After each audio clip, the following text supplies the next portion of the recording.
Now, the Queen has missed another big engagement today. She stayed away from the annual Commonwealth Day service at Westminster Abbey, one of the biggest events in the royal calendar. Instead, she was represented by Prince Charles.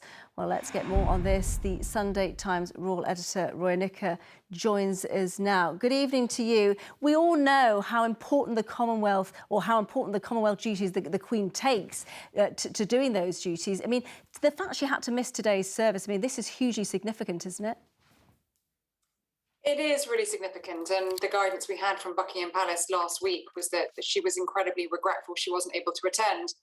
The message was that it was not an illness that was preventing her, but she'd had discussions with her aides on Friday about her comfort, and we know that she's had mobility issues. We've seen her doing in-person engagements at Windsor Castle, talking about how it's hard for her to move, and so I think with that decision in mind, she felt that it would be difficult for her to make the journey from Windsor to the Abbey and sit there for an hour and make the journey back. But of course, the Prince of Wales representing her, and she did put out a Commonwealth Day message today, just before the service started.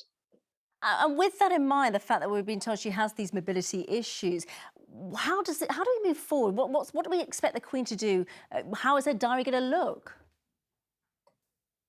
Well, her diary is going to look very much Windsor-based. I wrote this a couple of weeks ago that she is never going to live at Buckingham Palace again, and her engagements going forwards will be done predominantly from Windsor. So that means people will come and see her there, whether it's the Prime Minister or overseas dignitaries or heads of state.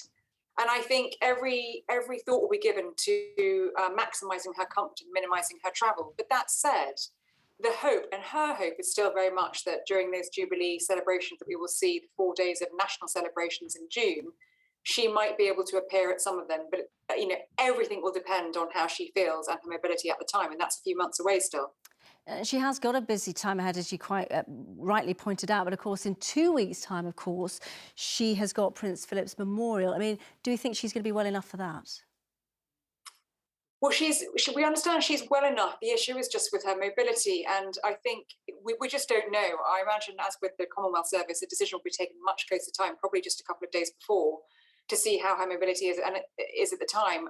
Look, no one more so than the Queen is going to want to be at the Westminster Abbey service in honour of her late husband, Prince Philip, but it will just depend on whether or not she feels able and comfortable to do that. OK, and also one person that we know isn't going to be there is Prince Harry. He made that clear, but we also know that he will be attending the Invictus Games. I mean, what are people reading into this? Well, we know that Prince Harry is currently embroiled in legal proceedings against the Home Office in terms of his security. He has said that he does not feel safe to come here and bring his family here without paid protection, the police protection which he's offered to pay for, which the Home Office say he is no longer entitled to, as he's not an official royal doing duties. So it's tricky. He is travelling to Europe next month, the Invictus Games. London is a short hop away. I'm sure his grandmother will be deeply disappointed, but that is Harry's decision.